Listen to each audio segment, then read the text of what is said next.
हंसिका एक उज्जवल और खुशमिजाज लड़की थी। वह नए लोगों से मिलना और नई चीजें सीखना पसंद करती थी। वह अपनी कक्षा की टॉपर भी थी। एक दिन एक लड़की उसके पास आई और गणित के एक सवाल के बारे में हंसिका से पूछने लगी। हंसिका, मुझे यह चैप्टर बिल्कुल समझ नहीं आ रहा है। क्या तुम कृपया मेरी मदद कर सकती हो इसे समझने में? ओह, यह तो बहुत आसान है। देखो, इस सवाल में बस एक्स की जगह वाई रख दो और तुम्हें हल मिल जाएगा। ओह, हाँ, धन्यवाद हंसिका। तुमने इसे मेरे लिए बहुत आसान बना दिया। अब मैं इसे याद रख पाऊंगी। अरे, दोस्तों का काम ही एक दूसरे की मदद करना होता है ना? सभी लोग हंसिका की दोस्ताना और मददगार फितरत की बहुत तारीफ करते थे।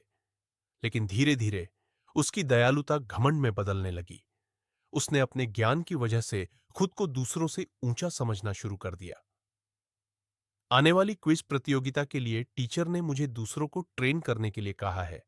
लेकिन सच कहूं, कोई भी कभी मेरे जैसा नहीं हो सकता। हंसिका खुद से हंस रही थी। उसे जरा भी अंदाजा नहीं था कि उसका क्लासमेट बंटी यह सब सुन चुका है और उसे उसकी यह आदत बिल्कुल पसंद नहीं आई। अगले दिन हंसिका अपनी टीम को क्विज के नियम समझा रही थी।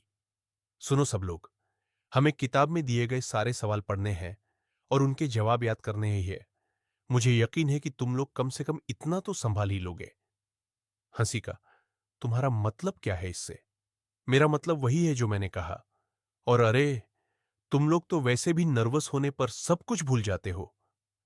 हंसिका, अगर तुम खुद को हमसे इतना बेहतर समझती हो तो तुम अकेले ही प्रतियोगिता में हिस्सा क्यों नहीं ले लेती?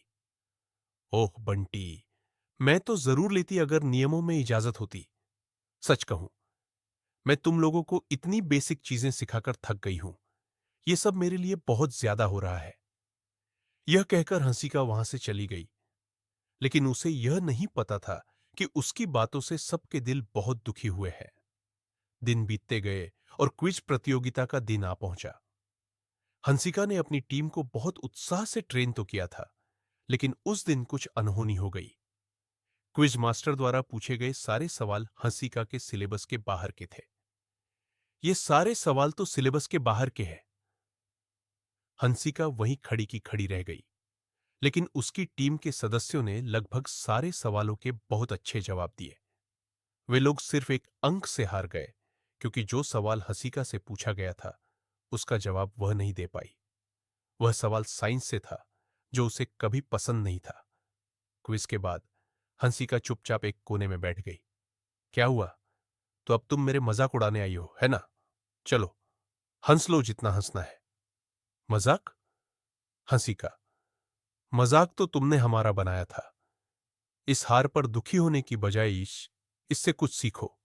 हर किसी की अपनी ताकत और कमजोरियां होती है। हंसिका चुपचाप सुनती रही और उसे शर्म महसूस होने लगी। तुम इतिहास, इंग्लिश, मैथ्स और सोशल स्टडीज में बहुत अच्छी हो, लेकिन दूसरे लोग साइंस, साइकोलॉजी और क्रिएटिव आर्ट्स में कमाल है। हम जीते नहीं, हंसिका, लेकिन हम हारे भी नहीं। असली ज्ञान कभी दिखावा करने के लिए नहीं होता। यह तो दूसरों के साथ बांटने के लिए होता है। उम्मीद है तुमने मेरी बात गलत नहीं समझी होगी। हंसिका, अब समझ गई हूं बंटी। कृपया मुझे माफ कर दो। अगर तुम सच में ऐसा महसूस करती हो तो अब से दूसरों को सही रास्ते पर चलने में मदद करो, एक सच्चे लीडर की तरह। बिल्कुल बंटी, और मुझे मेरी गलती का आईना दिखाने के लिए तुम्हारा बहुत धन्यवाद।